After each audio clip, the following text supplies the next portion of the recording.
Les sites fortifiés de la Bulgarie. Sur le territoire de l'actuelle Bulgarie ont existé de nombreuses civilisations. Les habitants locaux ont été continuellement obligés de lutter contre des envahisseurs. Voilà pourquoi on découvre des vestiges de forteresses qui ont laissé leurs traces dans l'histoire. Leurs murailles imprenables qui s'inscrivent naturellement dans le relief ont longtemps défendu l'esprit bulgare. Tserevets est la perle de cette couronne de place forte. Derrière les remparts s'élevait l'ensemble du palais royal à partir duquel, durant 3 siècles, les rois bulgares ont gouverné le pays. De nos jours, on visite les vestiges de la salle du trône, l'église du palais, les appartements royaux, les bâtiments de service, le réservoir d'eau. Protégé par un mur d'enceinte intérieure, possédant 2 tours et 2 entrées, l'ensemble s'élevait derrière de puissantes fortifications.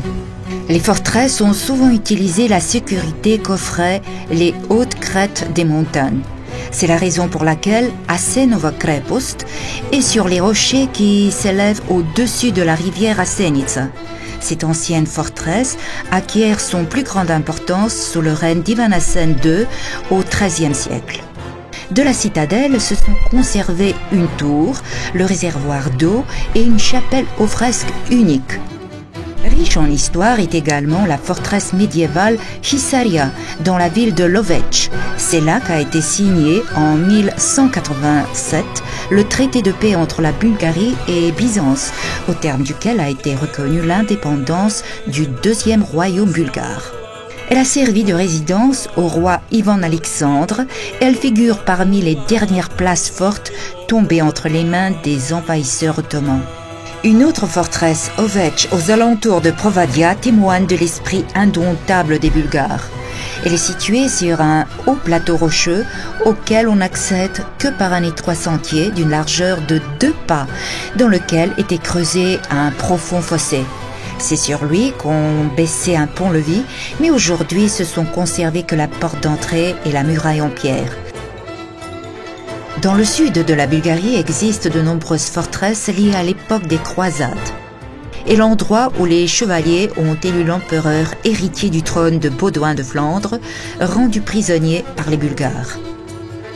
Près de la forteresse Ostra passait une importante voie marchande.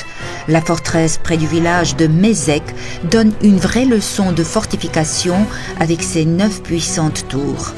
La forteresse Castra Martis sur le Danube semble refléter le sort de l'Empire romain en décomposition. Un autre empire, celui des Ottomans, a utilisé la forteresse Medjiatabia près de Silistra comme point stratégique durant la guerre de Crimée.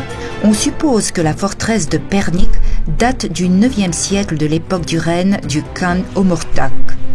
Cette place forte est le plus souvent liée au nom du voïvoda Krakra de Pernik, sous les ordres duquel la forteresse a résisté énergiquement contre l'invasion des Byzantins.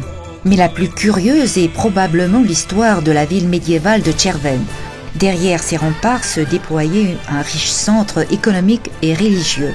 La ville fortifiée abritait de nombreux artisans et commerçants. Mais comme chaque forteresse, elle avait ses côtés faibles.